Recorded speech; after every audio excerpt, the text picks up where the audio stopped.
When I was about 9 or 10 years old, my uncle told me a story that has stuck with me ever since. Growing up in Kentucky, I've always heard tales of, Bigfoot or the Pole-Lick Goat Man. The usual run-of-the-mill, urban legend, campfire story. But in the case of the story my uncle had told me, it was different than all the other tall tales I had heard before. Or since. Kentucky is home to the world's largest cave system in the world, Mammoth Cave. Since its founding on July 1, 1941, only about 365 miles have been surveyed by the human eye. It's believed that there are still over 600 miles of passageways and caverns yet to be discovered. The national park is stretched over 3 counties, spanning more than 50,000 acres. Edmonson, Hart, and Barron counties. My uncle owned land in Edmonson County since the early 1980s. I remember hearing about how when they were out hunting for deer, they would occasionally come across pits in the ground of various sizes. They were the mouths of cave entrances. They would usually just toss a barrel or a large tree branch into the hole, so no one would stumble across it, fall in and become trapped.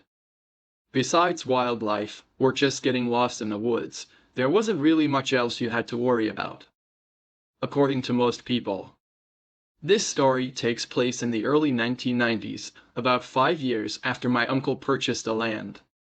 His closest neighbor, who I'll call Ken, lived about a half a mile down the dirt road that ran parallel to both of their properties. They naturally became good friends over time and on occasion would accompany each other hunting. My uncle lived in Louisville and would visit his property when he had off days, or needed to do upkeep, like mowing or restocking his pond. So unlike his neighbor Ken, he spent more than most of the year in Louisville. On this particular weekend, Ken went out hunting for deer. He left his cabin and headed off into the woods, as he had done 100 times before. He followed a path that he had used plenty of times, to a small grouping of trees, overlooking a large meadow. According to him, it was a perfect sunny fall day, with not many clouds in the sky. He sat in the shadows underneath some low-hanging tree branches, feeling hidden from any would-be prey that might come by. Despite it being the ideal weather for hunting, he didn't see much in terms of game. Just a few fawn and a doe, not the big trophy buck he was hoping for. He had been entertaining the idea of just grabbing his gear and heading back to the cabin. But not wanting to go home empty-handed, he decided to stick around for a little while longer, in hopes his luck would change. His chest fluttered when he looked across the meadow to the left and seen movement in the tree line opposite of him. He pulled his rifle to his shoulder and looked down the scope. The thick trees and foliage at the edge of the tree line prevented him from getting a good view of the animal in his sights. From what he could tell, it was heading towards the edge of the woods. He just had to be patient. When it stepped out of the shadows of the trees about 50 yards away and into the clearing, he knew almost immediately he wasn't looking at a deer. He tried to keep his hands from shaking his rifle as he desperately tried to identify exactly what it was he was looking at. He described its body as that of a panther, but the upper torso with his shoulders and neck sat noticeably higher than its lower back and hind legs. He was looking at its side profile, which he claimed while in mid-stride. This thing had to be close to 7 feet in length. He said it was quiet, like a cat. It never made a noise when it moved. The front legs, he said, looked more like arms, significantly longer and skinnier than its hind legs. It had brittle, dark brown hair that started from the back of its head and running down the length of its back. Like a hyena. He also claimed that the creature's skin looked waxy, almost like a chimpanzee's skin. Dark brown, almost black. Its face was long like a dog's, but he said he noticed no ears. He said the corners of its mouth ended by the neck, where the ears should be. The most unsettling detail I can remember of his account, though, was the thing's back legs. He described them as looking frog-like, as in the back legs were tucked up close to the creature's sides. When it walked, the leading leg would reach almost to the front half of its body and the other leg would stretch way back, flat like a frog when it crawls. He watched it for about 2 or 3 minutes, slowly and quietly moving through the long golden grass. A black shadow surrounded by color. He watched it disappear into the tree line directly across from the woods he'd seen it come from initially. After a few moments, he left and headed back to his cabin. Now I don't know how long it was after this incident occurred that Ken told my uncle about it, but he was reluctant to speak on it. He called it the Kentucky Holler Crawler. Eventually, Ken explained the story in full one night while sat around the fire with my uncle. Ever since then, Ken refused to go into the woods. He claimed to only hunt from the dirt road running through his property afterward. Both my uncle and Ken have sadly passed away since, but their story never changed over the years. I even had my uncle retell the story to me a few years back, just so I knew I had all the details right. Maybe this was just another tall tale used to scare me and my brother when we were kids, camping on my uncle's land. But I know one thing for sure, he was an honest man. And his eyes told the truth when he would tell me that story. He had his fair share of unexplainable instances as well. I'm sure anybody would after frequenting a cabin in the middle of nowhere Kentucky for over 30 years. The thing that keeps me up at night though, isn't the thought of the creature, it's the thought of where it came from. I grew up in the same house my mom grew up in that my grandpa built in 1958. My grandparents were super dedicated Jehovah's Witnesses. My grandpa was some sort of higher up in the church, and my mom had mentioned some strange experiences he had while assisting people who were dealing with paranormal stuff. We always wondered if he maybe brought something home with him. Anyhow, the house was pretty old even when I was a teenager, and some weird things would happen, like tapping on the windows or doors opening. A few months before we finally moved, my mom had asked me if I had called her name earlier. I hadn't, and she was insistent that it sounded just like we saying "Mom" in a questioning voice. Weird, but I forgot about it since she could have easily misheard something else. Then about a week later, I hear my mom say my name, clear as day in a questioning voice. I had just got home from school, so I was like, yeah, what?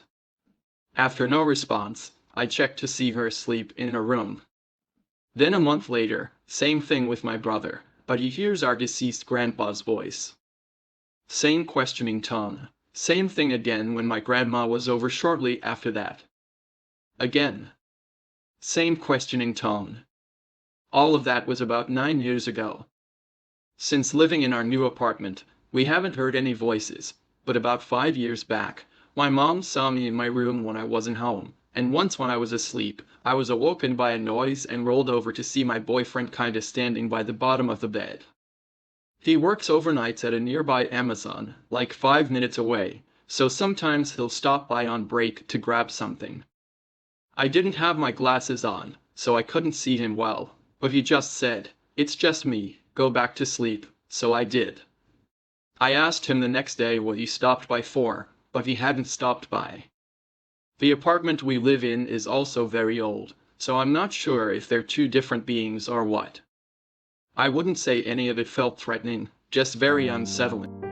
My mom and I moved to Australia from South Africa when I was 7. We moved into this cute small cottage in a popular neighborhood. The house was old and a few areas were quite rusted. I remember that I would never go into the living room because it always terrified me. There was always some creepy, eerie aura in that room. About a few months into living in that house, I would wake up in the middle of the night due to loud, awful sounds coming from the kitchen. It sounded like pots and pans crashing into each other. I walked into the kitchen, and there was nothing there, so I went back to bed. This happened every day. A few days after my mom and I were talking about the weird noises, when my mom said something that sent chills down my spine. "Can you see her too?" Those were the exact words my mom said. She told me she could see an old Italian lady in the kitchen hitting pots and pans together, furious, yelling at us to get out of her house. A month later, still hearing those sounds, my mom and I were meeting our neighbor at a coffee shop. My mom asked her if by any chance there was an old Italian lady that used to live in our house. Our neighbor then said,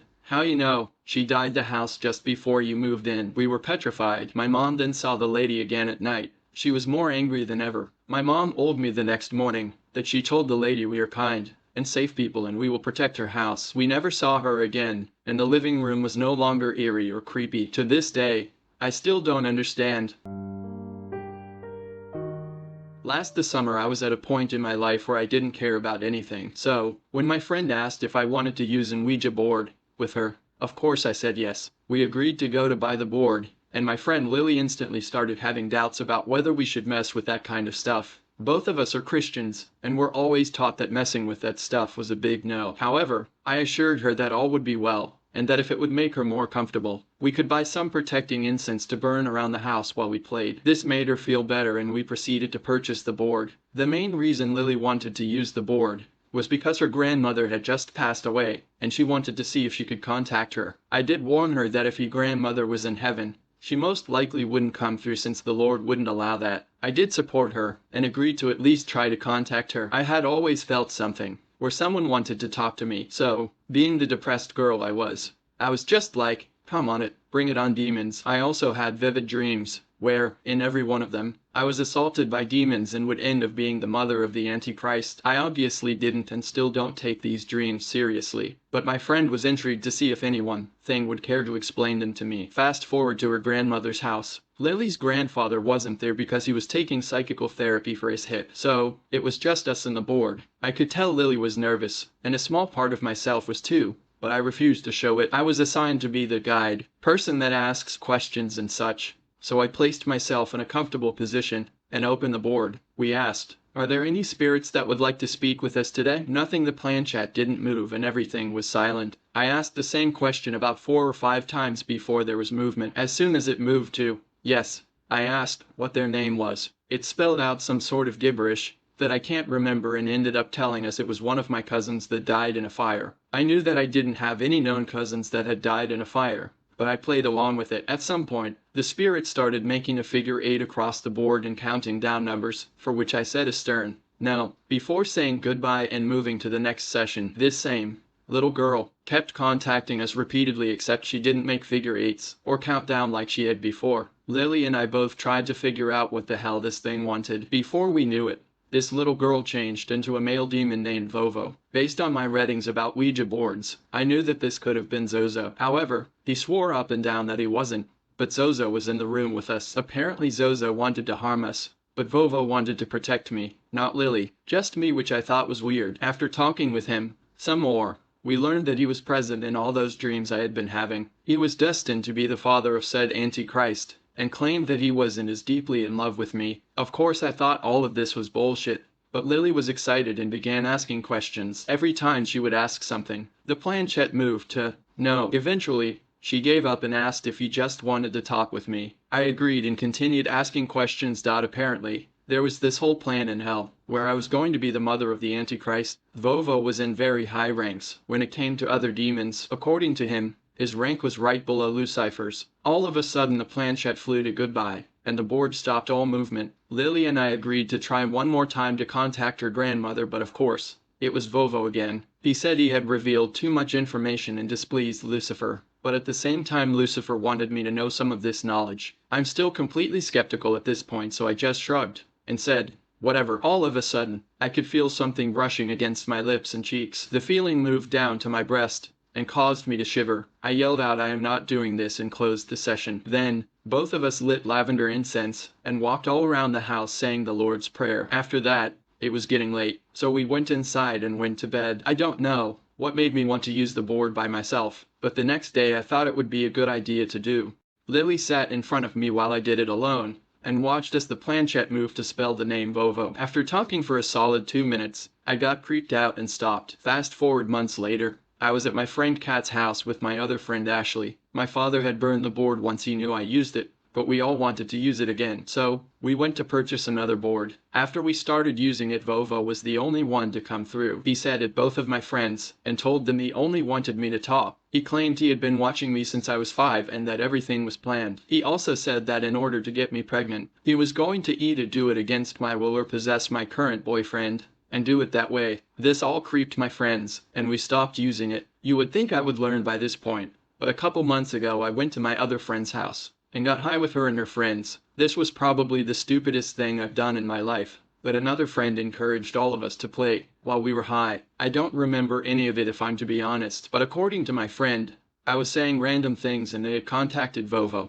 Vovo refuses to let anyone talk, and kept spelling my name. However, I was too gone to say or do anything. After an hour of my friends trying to get him to talk to them, he kept spelling my name the entire time, so they gave up and helped me get to bed. It seems that whenever I use the Ouija board, I talk to the same entity. I have stopped playing since then. When I was around 13 or 14 years old, my family and I moved to a new house that was relatively close to my new school. All was nice and well until a couple months in, on an early morning in the weekend, I was watching TV and all of a sudden I had the feeling like I was being watched. I don't know why, because I was all alone in the living room and my family was still sleeping. The feeling got stronger and stronger till the point that I felt that whoever or whatever was watching me was standing behind me. I looked around and saw nobody. I also have to point out that when this happened, the room got really cold. It felt like I was standing in front of the AC. I thought that one of the bedrooms was left open, but they weren't. Anyways, I left a couple of minutes later and went back to my room because I was a bit creeped out. Few weeks later, one afternoon after I came back from school, I sat down to watch a little TV before getting to do my homework. A half hour passed and I started to get that same feeling from before. I felt that somebody was on my right side watching me. I decided to take a look, and what I saw made my heart drop. I saw a head with full long black hair peeking out of the right side of the couch. I couldn't see the face, just the top of the head. Immediately, the head just went down out of sight, and when I peeked over, there was no one there. I even moved the freaking couch to see if there was something, but nothing. I shut the TV off and went to my room. I tried to make sense of what just happened, and I half convinced myself that it was just my imagination. Years have passed by since that incident, and I no longer live on that house.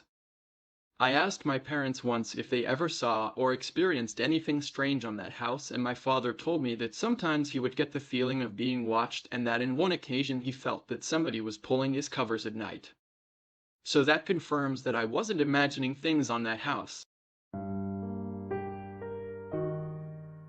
This happened to me when I was a junior in high school. It was December and it had just started snowing that evening. My best friend and I were in debate and getting ready for our state qualifiers that were the next day. We were writing our cases and, as usual, at each other's throats over the details of the cases. It was a stressful, tense evening. We finally finished our cases at about 3 a.m.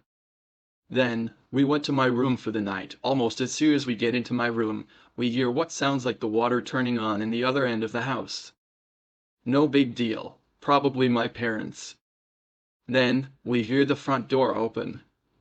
I told her I bet Mom woke up and wanted some fresh air. It made sense. I really thought that's what it was. Until we heard incredibly heavy footsteps in my living room, headed for my room. Those were not anyone in my family's footsteps. Then they stopped. My friend and I looked at each other and were both freaked out, just standing, frozen in my room. We walked closer to each other and the footsteps started again, but this time they were running toward us. We both flipped. We grabbed each other's hands, out of fear, and my bedroom door flew open. We both looked at the door. Nobody was there. We ran to the bathroom that's connected to my room. I closed, locked the door and stood against it.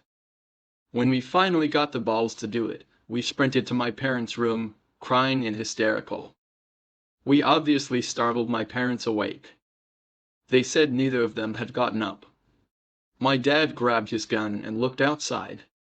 No tracks in the snow anywhere around our house. My brother, like many, was a bit of a partier in his youth, and would often stay out quite late at parties. One such night, he was out at a party until quite early in the morning, 3 to 4 a.m. The party started wrapping up, and he began to drive home.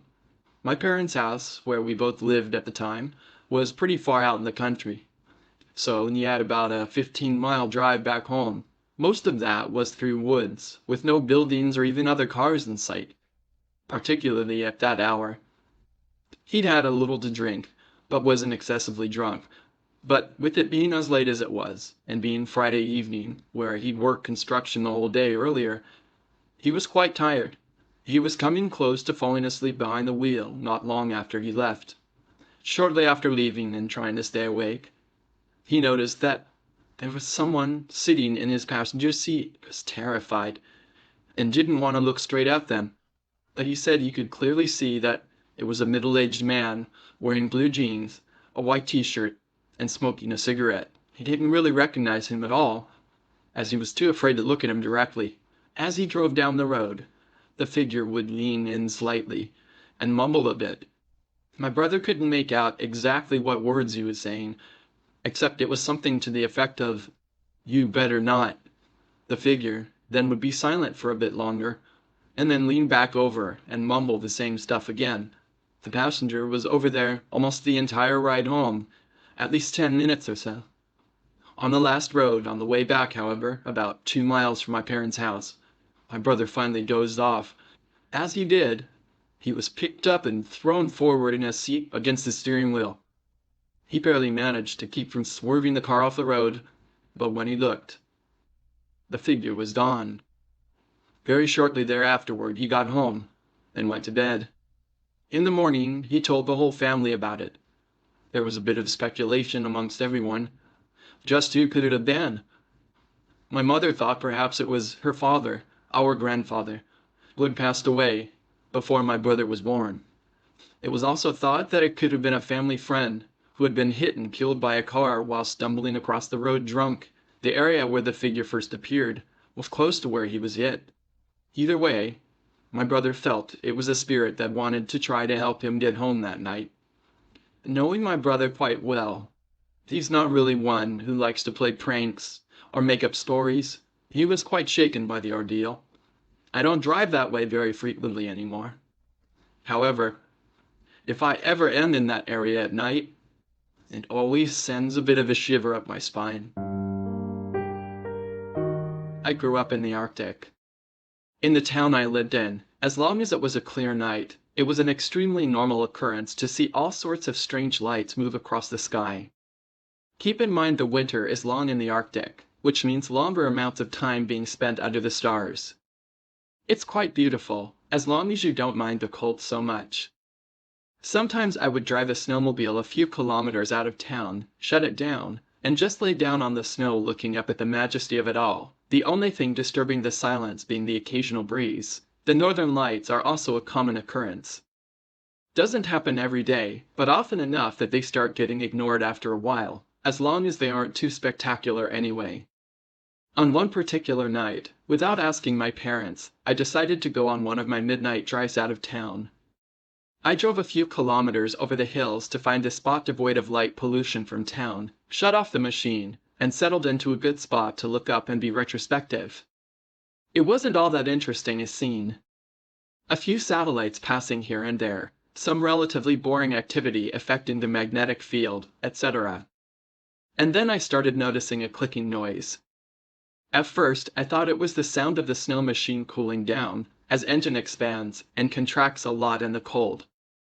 But the source of the sound definitely wasn't coming from that direction.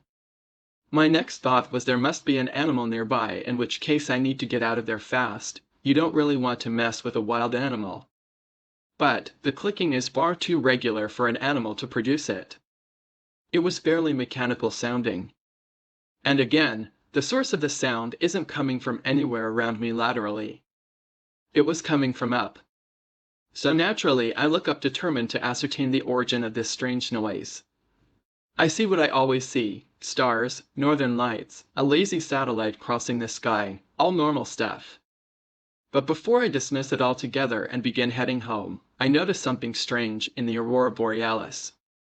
There were 3 rather strong points of light. I ignored them at first, thinking they were oddly symmetrical stars, but this proved false. They were definitely getting brighter. I kept staring in morbid fascination as they grew stronger and stronger, yet still only remaining single points in the sky. All the while the clicking noise is getting louder and louder and more pronounced, almost like someone started with tapping a pen on a desk to clacking billard balls together inside my head. Then it stops. The lights are gone, the clicking is not heard, and aside from being a little stiff, cold, and rather petrified, I'm fine. So I jump back on the snowmobile, thinking maybe I'm going crazy. The machine takes a little longer than usual to start up, and I'm beginning to worry, but soon it's running, and I'm heading back to town. As I'm driving back, several plausible scenarios as to what occurred are running through my head. I'm thinking it could have been a helicopter from the mine, or some strange northern lights behavior, etc. Probably not that big a deal. I get pulled up to my house. Lights are all dark. Strange. It wasn't that late when I left. Open outer door as quietly as possible, remove winter gear, enter inner door. House is quiet. Really quiet.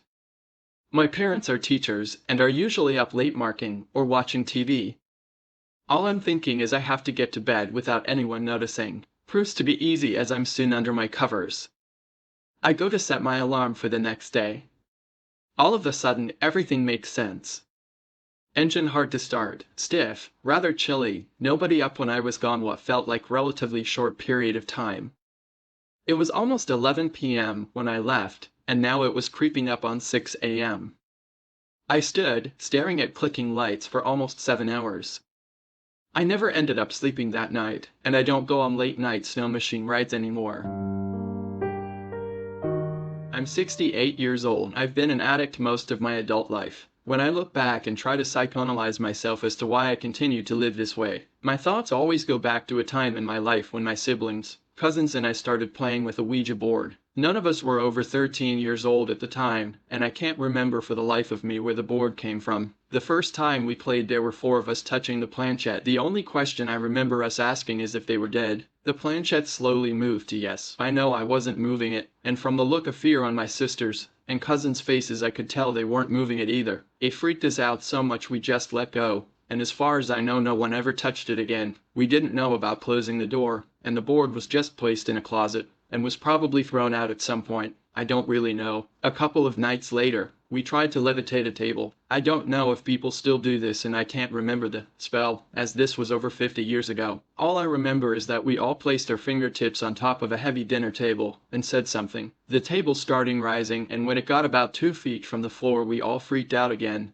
and ran away. The table dropped hard on the floor. That was the last time we dabbled in the occult. But I think the occult wasn't done with us. It didn't affect everyone. Just me and my cousin Jimmy. Life changed for both of us. I'm not proud of what follows, but I can't explain how bizarre life became without telling everything. At 12 years old, we started breaking into houses. We started drinking and doing drugs. Our circle of friends changed drastically, and we both got involved with witchcraft. Nothing like this had even crossed my mind before the paranormal experience. Jimmy was sent to juvenile detention until he was old enough to go to prison for kidnapping and attempted murder. We didn't come from broken homes or bad environments. Jimmy was a gifted athlete and could have gotten a full football scholarship to go to college, but instead he went to prison. We both knew what we were doing was wrong. We talked about it. We just couldn't stop the bad behavior. I said all that to say this. I learned about spirit possession a couple of years ago. I met a shaman who helped me realize how real spirit possession is. He said I checked all the boxes before I even told him about not closing the Ouija board. He moved out west before we started the cleansing ritual. He sent me a piece of pyrite to keep in my pocket, and a blessing to say before I carried it. It actually helped at first. I'm not sure if it was the mineral or a placebo effect. When I was about 6 to 7 years old, I woke up in the middle of the night. I didn't wake up to a noise or anything. I just woke up and felt like I needed to look over at my TV. I looked towards it and I saw 2 huge bright blue eyes looking at me, clear as day. At first I didn't feel scared. I think my brain just didn't register what exactly I was seeing. Now mind you, I didn't have anything on my walls, and there wasn't any light anywhere. Even to this day I can't sleep unless it's pitch black. So I just kinda sit there for a little bit, just staring at these eyes as they stare back at me. I must have sat there for a good 5 minutes before the eyes started moving. They were slowly going up, as if the person the eyes belonged to was standing up. Suddenly the eyes were gone, but not for long. It was a couple seconds before I saw the eyes right in front of my face, merely inches from my own. At that point, fear finally set in and naturally I hid under the covers. I was trying to calm down my breathing for a few minutes before I felt another weight on the foot of my bed. I decided to see what was happening because I was thinking that maybe my dog, who had been with me all night, moved. I slowly decided to get out from under the covers to look at the foot of my bed. And I saw a little boy with wild and curly red hair, the bright blue eyes, a blue and red striped shirt, with jeans and suspenders on. I had thought about hiding under my covers again, but the boy didn't seem threatening at all. He was petting my dog, who continued to sleep soundly. After he noticed I was out from under the covers, he looked over at me. He had to have been around my age at the time, and he just simply smiled and did a little wave at me. Not knowing what else to do, I mirrored his expression, waving as well. He pet my dog one last time before hopping off my bed and walking to my open door.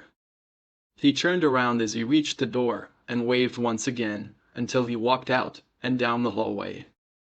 I didn't go after him, and I didn't even go to my door to look down the hallway, because before I knew it, I was asleep again. Now every night for 4 years after that, the same boy came to my room, waved at me, and tried his best to communicate without speaking too much. Slowly, I started learning a few things about him and from him. The whole reason I saw him in the first place was because he was lonely, and for some reason, after a very long time, I was the only person that was able to see and hear him.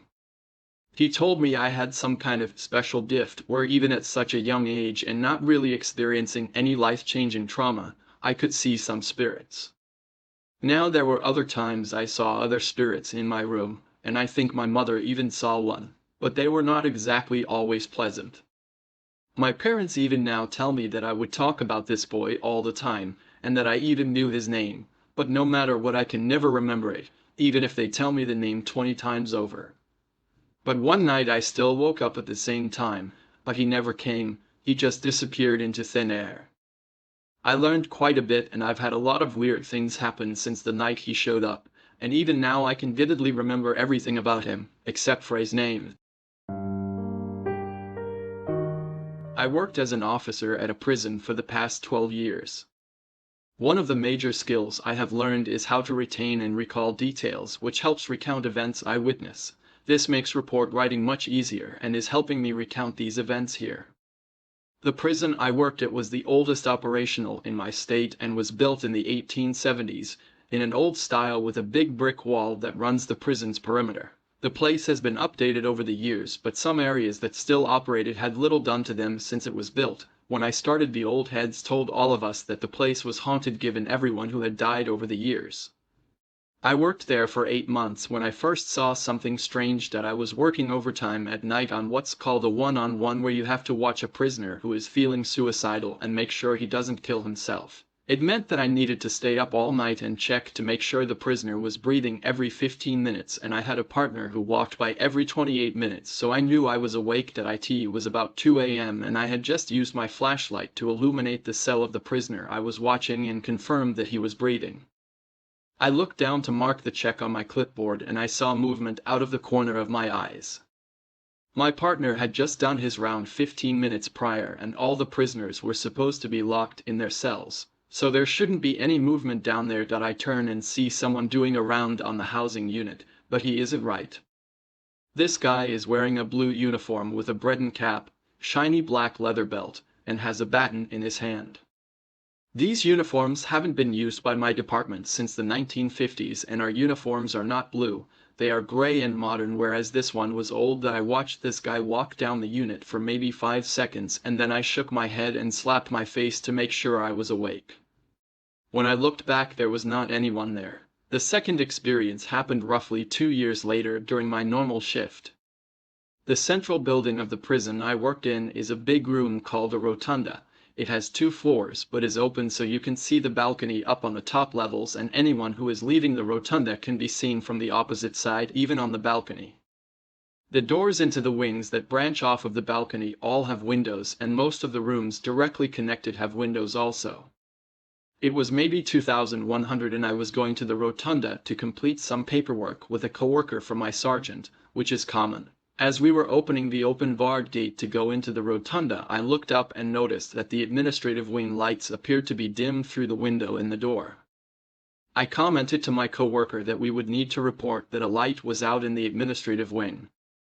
It was then, as we were both looking at the window, that we observed something move in the window, and we realized that this was not a light malfunction. A shadow person was standing in front of the window. While we were watching this shadow move to its left and through a solid wall into another room, we saw its silhouette through the window of that room. We just looked at each other and kept going. I was about 3 years in as an officer by the point the third experience happened. I was working the third shift in the control center, which is where we use the cameras and security measures. Also, there are several rifle posts around the prison's perimeter that are used to ensure the security of the prison, but we only ever used 3 of them during operational hours. In this case, it's important you know that when a phone is left off the hook, the phone rings into the control center so that we can address the issue. When the call rings through, you can pick up the phone and hear anything on the other end that may be being said in the area, which is important in case we are dealing with a staff assault or a hostage situation. So, I am working as the electronic monitoring officer, which means the camera controls are my main responsibility along with the perimeter security. As I am working, the phone rings and the institutional caller ID says post 1, which is odd because that post is not used because it is too small for a modern person to comfortably fit inside it. Also, at this time, there is nobody that should be near it, and for someone to reach it would have set off at least 2 security alarms, which I was in charge of monitoring. Given the fact that the guy who was doing the perimeter checks was a bit of a prankster, I figured it was just him playing a prank and that he knew a way around the sensors. I answer the phone and all I hear is static, which is continuously increasing and decreasing in volume, like someone has an old television on a static-filled channel and is moving the volume up and down constantly. I hang up the phone and move the camera to look at the post, and I can see right inside there is not anyone there. As I am looking at it, the phone rings again as an off the hook at post 1.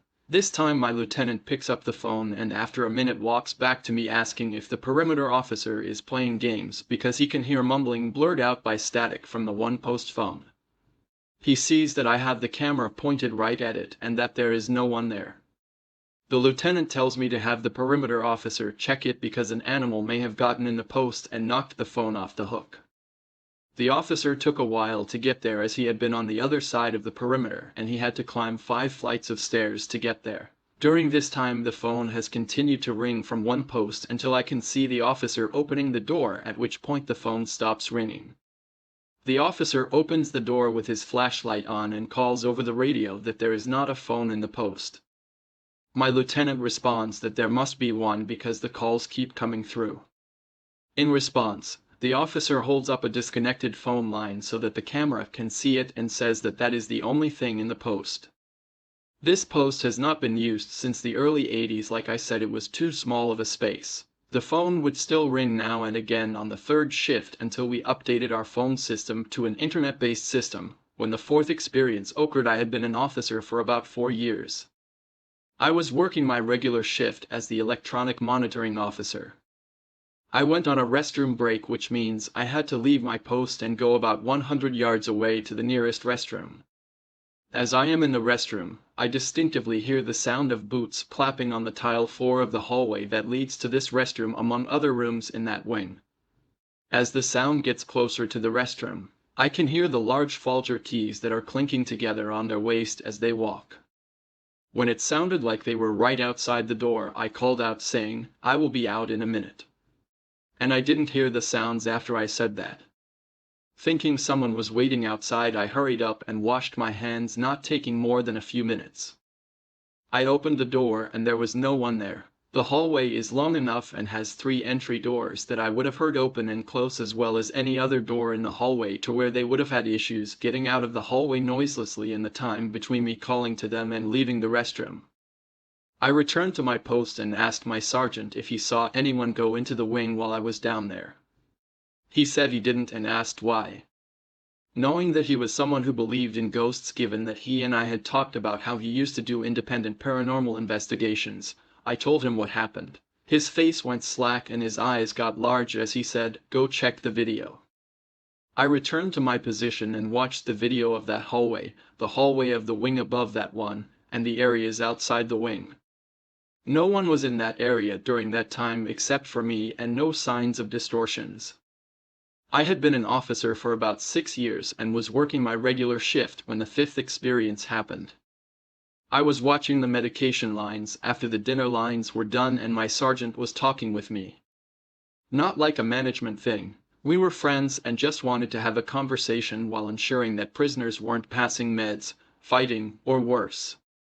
The medical hallway I was watching is connected at one end to the rotunda and at the other end to one of the main housing blocks.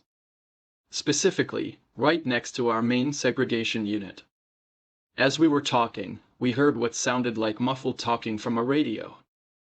Checking our radio, we realized that it was not us. We began searching the area. The medical hallway I was watching is connected at one end to the rotunda and at the other end to one of the main housing blocks. Specifically, right next to our main segregation unit. As we were talking, we heard what sounded like muffled talking from a radio. Checking our radio, we realized that it was not us. We began searching the area around us.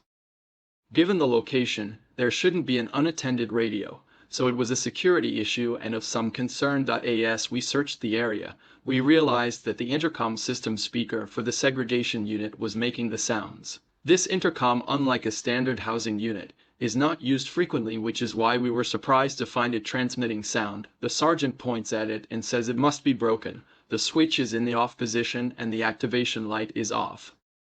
I looked closely and got goosebumps as I made a shocking discovery, saying, "Sarge, how is it doing that when it's not plugged in?" I held up the unplugged cord leading out of the intercom box and gave it a slight tug to show it was attached directly to the box. The sergeant's face went white and he walked off shaking his head, saying, "Nope, nope, nope. These intercoms don't have backup batteries and there are no direct power hookups, just the cord that I had already shown was disconnected." The sounds continued for the duration of the medication lines. I left the area after that and I never heard of it doing that again. When I was a kid, we went to Quantico Provincial Park up on the border of Minnesota and Canada. The name implies that the place was small, but Quantico is a 1,000,000-acre nature preserve, so big you could go days and days without seeing another soul. That we would go on camping trips up there, weeks of canoeing and portaging, seeing bears and moose and deer, sleeping under star-soaked skies. The park was isolated and so pristine that you could actually drink the water straight from the lakes. But I won't be going back to Quetico anytime soon, not after what happened to a girl named Frances Brandywine. Frances was 17 at the time, black-haired, and was a reckless nature, determined always to leave the well-trod path, to break new ground and be alone. A few years ago, Frances was up in Quetico with her family. They were in a remote part of the park, camped on the shore of one of the deeper lakes, a lonely body of water carved millions of years ago by a passing glacier. The deep part of this particular lake was rumored to be about 300 feet. One night, after her family went to bed, Frances took the rowboat out, planning to find a quiet spot in the middle of the lake, lay on the bench of the boat, look up at the sky, and maybe write in her journal. So she left the shore, rowed for about 20 minutes, and when she felt satisfied that she was over the lake's deepest spot, she lay down on a bench and looked up at the night sky. The stars were very bright, and the aurora borealis was shimmering like a neon lasso. She was feeling very peaceful. Then she heard something strange. It was like a knock. Clop, clop. She sat up, guessing that the boat had drifted to shore and run aground, but she looked around the boat, and she was still a half-mile from shore. She leaned over the side to see if she'd hit anything, but she saw nothing, no log, no rocks. She lay back down. She told herself it could be any number of things, a fish, a turtle, a stick that had drifted under the boat. She relaxed again and soon fell into a contented reverie. She had just closed her eyes when she heard another knock. This time it was louder, a crisp plop, plop, plop, like the sound of someone knocking hard on a wooden door, except this knocking was coming from the bottom of the boat. Now she was scared. She leaned over the side again. It had to be an animal. But what kind of animal would knock like that, free quick, loud knocks in rapid succession. Her mouth went dry. She held on to each side of the boat, and now she could only wait to see if it happened again. The silence stretched out. A few minutes passed, and just as she began to think she'd imagined it all, the knocks came again, but this time louder. Bam, bam, bam, she had to leave. She lunged for the oars. She got them in place and began rowing. The water was very calm, so she should have made quick progress. But after rowing feverishly, she looked around, and she realized that she wasn't moving at all. Something was keeping her exactly where she was. Again she tried rowing. She rowed and rowed on the verge of tears, but she went nowhere. She stopped. She was exhausted. Her heavy breathing filled the air. She cried. She sobbed. But soon she calmed herself again, and the boat was silent again, for 10 minutes, then 20. Again. She tricked herself into thinking she'd imagined it all. But just like before, just when she was beginning to get a grip on herself, the knocking came again, this time as loud as a bass drum. Boom, boom, boom. The floorboards of the boat shook with each knock. Now she was so shaken she started making questionable decisions. The first was to lower one of the oars into the black water, trying to feel if there was some land mass, even some creature she could touch. As soon as the oar broke the water's surface, though, she felt a strong, silent tug at the other end, and the oar was pulled under. She screamed, she jumped back, and now she had no options. All she could do was sit and hope and wait for the morning to come, wait for whatever was going to happen to happen. The knocking went on through the night. She passed the time writing in her notebook, and it's only because of this notebook that we know what happened that night. Frances can't tell us. She was never seen again. The boat was found on shore the next day, empty but for the journal. On those pages were her frantic jottings, all written in her distinctive handwriting, all but the last page. When the journal was found, that page was still wet, and on it were 4 words, looking as if they'd been written quickly, with a muddy finger. They said, "I did knock first." I was about 6 years old when these experiences happened. When I was young, my parents had divorced, causing our family to abruptly split up and move into different homes. My dad moved my brother and I to a new apartment owned by my father's best friend. It was a nice apartment, half a house, that had many rooms and a lot of space for my brother and I to play in. Money was tight, but my dad did what he could to provide for his kids. The house seemed normal at first, but it all seemed to quickly change. My first experience began soon after we moved in. I had lost a tooth at school and was excited to leave it for the tooth fairy. That night, my dad helped me do my usual night routine of showering, brushing my teeth, and changing into my pajamas. My dad tucked me in and told me good night, and I fell asleep quickly. In the middle of the night, I woke up to a strange noise and a general feeling of anxiety. Expecting to wake up to the tooth fairy, I woke up to a shadow person standing over the top of me, inches from my face, staring into my eyes. The shadow was the darkest thing I have ever seen. It had no eyes, just empty sockets full of nothing. I couldn't scream, I couldn't cry. I sat motionless, staring into the black hole of eyes for what seemed like minutes. It tilted its head in a very unnatural motion before running into the wall and disappearing. I screamed for my dad. He busted through the closed door. I told him what had happened, but there was nothing he could do except comfort me. He reassured me that it was just a dream, and that it couldn't hurt me. But I couldn't sleep after that. A few weeks later, I was taking a bath before bed. My dad always kept the door open to make sure I was safe in the bathtub. Sitting in the bathtub, you could see the bottom of the stairs. I stopped playing with my toys and looked at the bottom of the stairs. Something caught my eye. I glanced at the bottom of the stairs again and saw the same figure that I had seen just a few weeks earlier. Frightened and confused, I tried to call my dad, Before I could even get out a word, a figure ran up the stairs with impossible speeds and was at the door to the bathroom, staring at me. It was a humanoid figure, dark as night, contorting its body into unnatural positions. That's when I screamed as loud as I ever have, which sent my dad into full panic. He ran so fast up those stairs and pulled me out of the tub, thinking I was hurt. As before, there was nothing. All they could do was comfort me.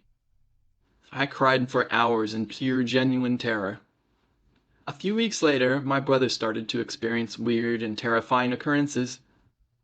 He would be fast asleep in the middle of the night, when the stereo in his room would turn on maximum volume, blasting his death metal music. It would wake everybody up in the house, of course. My dad would bust into his room angry that he was being woken up by my brother's nonsense. My brother would explain that he wasn't the one turning on the music, and he was just as shocked as everyone else. That happened a few times. One night, my brother and I were staying at Mom's for the weekend. The stereo in my brother's room turned on full blast in the middle of the night. My dad, being home alone when it happened, finally realized that it wasn't my brother doing it. The final straw came when my dad was home alone cleaning. He was walking down the hallway when he saw the black shadow figure in the middle of the day. He was on one side of the hallway, and the thing was on the other end of the hallway, staring menacingly at my dad. But before my dad could blink, the thing ran down the hallway at an unnatural speed and right through my dad's body. Horrified at what just happened to him, he promptly left the house and didn't go back until the next day. We moved out of that house shortly afterward. My dad spoke with his best friend, telling him what had been happening. My dad's friend told him that an old woman had passed away in the house prior to us moving in. Being a logical person, my dad didn't think anything of it. My dad's friend had a few experiences in the house when he was working in the attic. One time he was shoved from behind while he was renovating the attic. He was scared and left the house for a little bit. When he came back to finish working on the attic, he attempted to leave, and the attic door was mysteriously locked, and he couldn't get out. He was stuck in the attic with that thing. He had to call someone to get out of the attic. In that house, doors would arbitrarily lock themselves, including the attic and basement. Footsteps could be heard, and doors would slam shut all the time. After finding out, my dad told me the woman who passed away in the house was a harmless spirit, and then I had nothing to worry about. All I can say is that she was far from harmless and loved terrifying my family. I have driven past that house in recent years, but I still can't bring myself to go inside. I was homeless for a few years, and I used to stay in a tent with my ex. I always had to end up moving my tent spot, eventually because the cops would find us. Either way, I had spent a lot of the time in the woods at night. One night when walking back to my tent, I heard something down the trail a bit. I shined my light in the direction of the sound to be met with glowing eyes reflecting my flashlight. However, where the eyes were made it so whatever I was looking at was taller than me, and I'm 5'8". There is no animal that tall in my area. I turned to my ex and tell him to start going to the tent faster. He could tell something was off, so he asked if I was alright. I told him I'll tell him when we get to the tent, because I have always been told not to acknowledge such creatures, spirits, as it gives them more power. Then some nights there would be smacking on our tent. It would hit all the sides of the tent. We would look out the tent windows and check outside the tent, but we would never find anything or hear any footsteps. Another night, during the summer, we had decided to go for a small hike at night because it was way more of a tolerable temperature. About 15 minutes into the hike, I had started feeling paranoid, like I was being watched. About 5 minutes later, I heard a maniacal laugh coming from somewhere in the woods. I couldn't pinpoint which direction though. My ex asked what was that, and I loudly said, I don't know, but whatever it is needs to stop. As soon as I said this, multiple maniacal laughs now started. My ex and I turned around, walked back for what felt like the longest 20 minutes. Another time I found a severed coyote head with something hung in the tree beside it that had a tooth in it. And lastly, one time I was with my friend parked on the road far into the woods, so we could smoke. The passenger window was down, which is where I was sitting. The woods were right next to me. Again, the feeling of being watched overwhelmed me. 2 minutes or so later I hear hello and then, John. coming from the woods. I tell my friend to turn around, and we need to leave. I didn't tell her why because, like I said, I don't like to acknowledge these things until I'm far away from them. My brother and cousin Dustin and Mike stayed the night over at their friend TJ's house. This was around 1999, and they were all in high school at that time. They had a diorama report due the following week, and they stayed the night to work on the dioramas together. They started working right away so they could get it over with, and spend the rest of the night playing video games and hanging out. As the night went on, every so often, they would hear weird noises. I remember my brother and cousin saying the noises sounded like low-pitched growls. Everyone asked TJ what the noises were. TJ got kind of standoffish and eventually said the house is haunted and that no one believes him. Of course, my brother and cousin were both like, yeah, whatever. Clearly punking us, etc. TJ swore he wasn't. They continued working on their report, and eventually the noises started picking up, along with other weird things happening, such as a scratching at the door and random loud bangs. Again, my brother and cousin thought it was a prank and told TJ to knock it off, but TJ swore he didn't do it. What makes things even stranger is that TJ's family is super religious. TJ's dad is a pastor at the local church, and this all would be out of character for their family. Eventually, my brother and cousin got fed up with it. According to them, TJ's radio came on by itself and a picture fell off the wall. After that, they all started taunting the ghost or whatever it was. They said loudly insulting things and told it to show itself, etc. Out of nowhere, they heard a loud voice. They didn't know what it said, and they all ran downstairs and outside. They also claimed that as soon as they opened the door, they saw a shadow figure run away down the hall. To make things worse, when they came back to the room to finally get their homework diorama that they worked on for several hours, it was smashed against the wall and broken to pieces. Obviously, they wouldn't have done that because their grades depended on it. They started putting it back together. They also turned on the radio.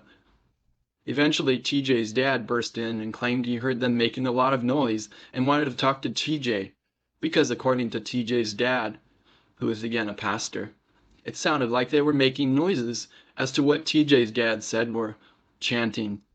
So there's the story. And I was told by my brother and cousin. I will say this all sounds very intense, but can imagine why they don't really talk about it much. I'll also say that I don't really think they're lying, because they all shared the same story, and they were all together when this happened.